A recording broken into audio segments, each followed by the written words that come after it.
Mr. TV Narendran is with us. He's both President Designate at CII and he's also CEO and Managing Director of Tata Steel. Great to have you on, Mr. Narendran. Just your thoughts on the budget, and also just to ask you that while many of you have come on and said that the intent signaled has been quite positive, are you also concerned that when it actually comes to implementation, to making promises? We've heard many of these promises and predictions in the past, but there is still a question about how it actually translates on the ground. Sure.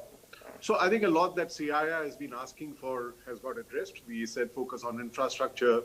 We said let's have a glide path to the fiscal deficit numbers that we're chasing, so on and so forth. So to that extent, a number of things that we'd asked for is reflected there. Stability on tax rates, focus on healthcare, etc. So there are many things which have happened, but yes, ultimately it boils down to how we can translate it into activity on the ground.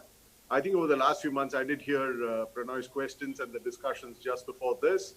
I think Q1 was particularly bad in the last year when we had a complete lockdown.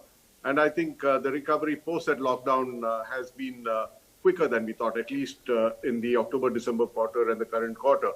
And it has also been helped by the fact that globally the recovery has been faster than we had expected, particularly in countries like China.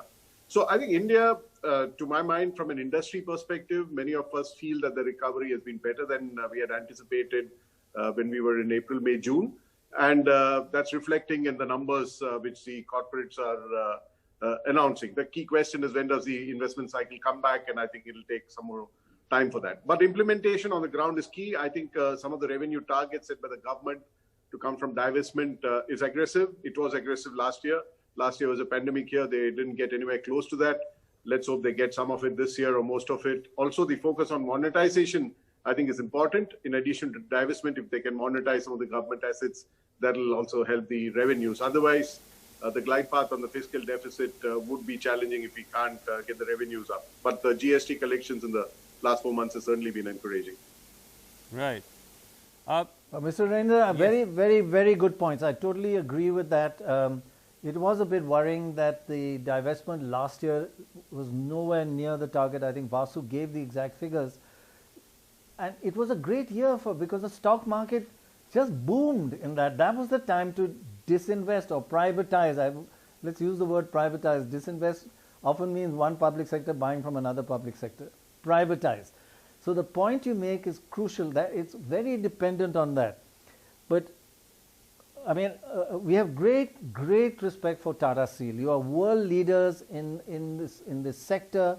Your procedures, your quality is all outstanding. How has your personal industry, your personal sector, not your industry, your firm, your sector, how has that been affected? And how much is it bouncing back? So we, when we had the lockdown, the complexity we had to deal with was with keeping the plants running. We were allowed to run because it is an essential commodity. But because most of the supply chain was closed, we struggled to keep the plant running. But what helped us, honestly, in the April, May, June quarter was the recovery in China. And China, from being a net exporter of steel, became a net importer of steel, which helped the steel industry globally, helped Tata Steel. And very ironically, the Indian steel industry was exporting more than 1 million tons of steel to China when the rest of India was closed down, And as the Indian market recovered, we saw the recovery in the rural markets first, a strong monsoon supported by the focus on rural infrastructure, Manrega schemes, the migrant workers going back to their villages and being active there. All this led to the rural economy picking up faster than we had thought. That was, I'm talking of July, August, September. And then from October, the auto industry started picking up, which was a bit surprising for us at that point in time, but it stayed beyond the festival because there was a lot of expectation that after Diwali it would slow down. Well, it has continued. And now I think some of the infrastructure spend is flowing through. The liquidity that was pumped into the market has also flown through to the MSMEs and many others. And that's the recovery. But obviously, the recovery is against a low base. And, next year's recovery will be even more critical, the way I see it. So, just to ask you a follow-up to that, Mr. Narendran, you were saying that you did start to see a bounce back in domestic consumption for Tata Steel as well. It was not just exporting to China. But if you were to compare your output and your revenues now to pre-pandemic? Is it almost at the same level, or are you still below? Now it is at the same level, but you must keep in mind that even before the pandemic, the economic activity had slowed down quite a bit. Auto is a big consuming sector for us. They were in doldrums even before the pandemic. So from that point of view, the recovery was happening just before the pandemic. We slipped again during the pandemic. So we've come back to where we were last year in January to March. So largely driven by domestic consumption. And I think there's a lot more construction happening, investments in supply chains, industrial buildings. Commercial real estate is a bit slow, but residential is also picked up a bit. So across sectors, we are seeing activity, which is positive. Okay. And how much of yours is still exports? Now it's less than 10%. During the pandemic, during the lockdown, we were 50% exports. Now we are less than 10%.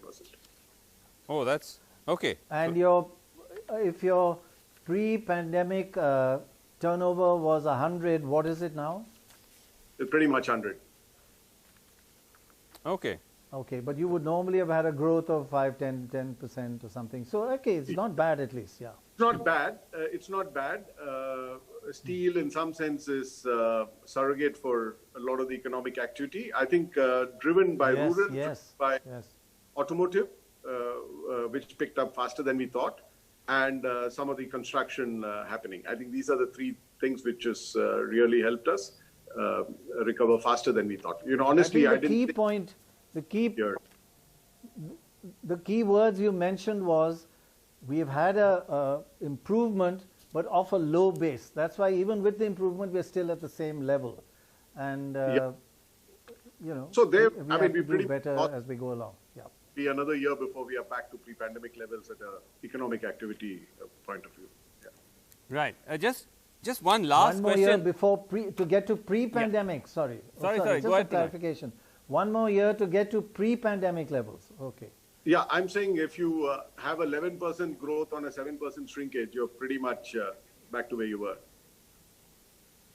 Okay. Yeah, correct. Exactly. Just one quick question. You're also a mathematician. You're also a mathematician apart from being a steel person. You're going to, all our viewers, especially Vasu, you're talking about, 11% on a low base, etc. Look at Vasu, he's sort of drifting off. Yeah, and I was quickly trying to Google all of this while I was off. But just last quick question, Mr. Narendran. Thank you very much. Because Niranjan Haranani also with us. But Mr. Narendran, when you said that you are seeing a recovery in across different sectors, small businesses, is that really the case though? Because the concern is, and this is something that has come out in various kind of analysis, including the RBI, that big corporates, big firms are consolidating, but a lot of small businesses and especially the informal sector are struggling. And some of them have even gone under, but they don't register on the data because the data doesn't capture especially the informal economy. Yeah, that is true. I think even within the steel industry, there are a large number of smaller players who struggled more than the few larger guys. So I think that's there, that's happening. Because the high fixed cost businesses like the larger companies have quickly ramped up the volumes and are able to benefit from the recovery in the demand. The high variable cost businesses have struggled because the margins for them have continued to be low and many of the input costs have gone up. Some of the actions in the budget on reducing the import duty on steel scrap, which is imported for it, benefits MSMEs. So I think some of those actions are catering to the MSMEs, at least in our sector. And I think the overall focus